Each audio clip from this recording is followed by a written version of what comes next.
1. The Transportation Technology Center, Incorporated, has been training people in response techniques for large-scale incidents since 1985.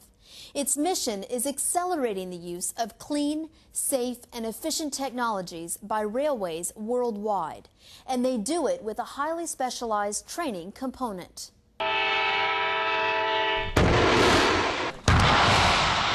TTCI is a wholly owned subsidiary of the Association of American Railroads. One of its activities is training first responders. TTC, or the Transportation Technology Center, is the federal facility where much of that training is delivered.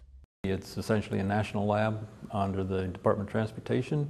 It's run by the Federal Railroad Administration, and its primary focus is on rail transportation, improving what we would call the hardware aspects of railway operation, mechanical, civil, electrical, signal, as well as structural testing. Up we go. TTCI is charged with developing TTC to be the world's leading railway research, testing, and training facility. The Department of Homeland Security funds TTCI's National Center for Emergency Response in Surface Transportation. It provides the training for public emergency responders and security organizations, those responding to incidents involving hazardous materials.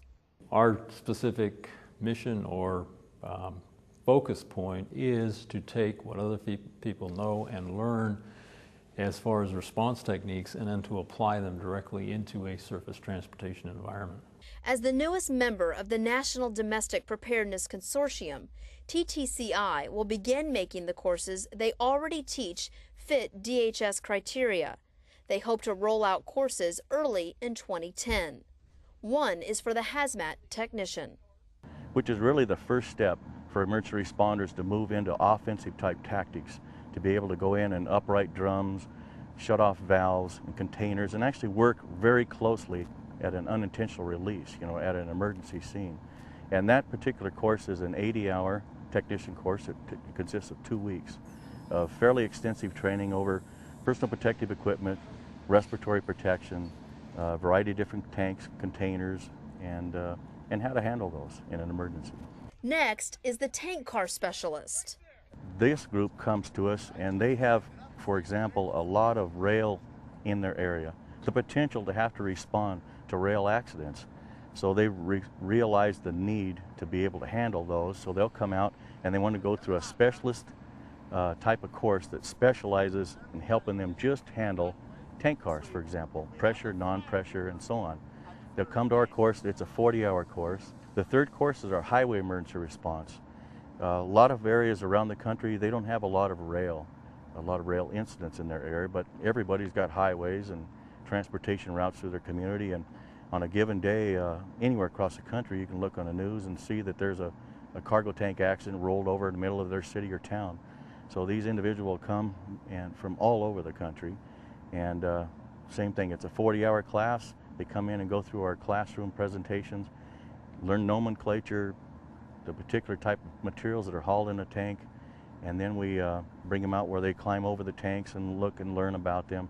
And then we're currently building an actual accident situation scenario up north of our school where they will respond to an actual incident and learn how to handle it. In addition to these 3 courses, TTCI is putting the final touches on courses for Incident Command and WMD for public transportation. The Transportation Technology Facility is one of 3 of its kind in the world. It's on an expanse of land 21 miles outside of Pueblo, Colorado. It is a DOT facility for guided ground transportation, primarily rail testing. It's on a 52 square mile site in eastern Colorado, just northeast of Pueblo. It's 33,000 acres at our ranch, and we have 48 miles of railroad test track in 3 or 4 test loops, as well as other test tracks for evaluating the performance of rail equipment.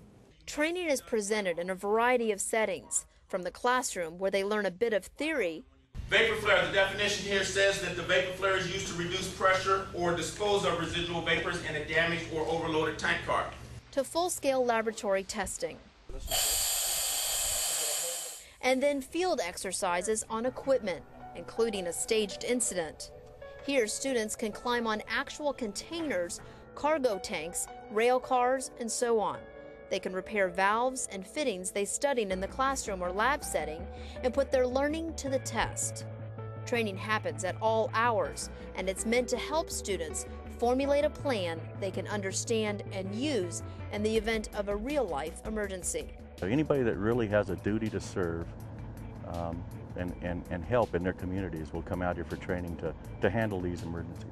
You want to be the best trained and trained by the best so that when you get to that incident, it becomes second nature to you, and that you know what you should do, you know what you can do, what you cannot do, and you'll have the confidence to go and do it safely, efficiently, and well.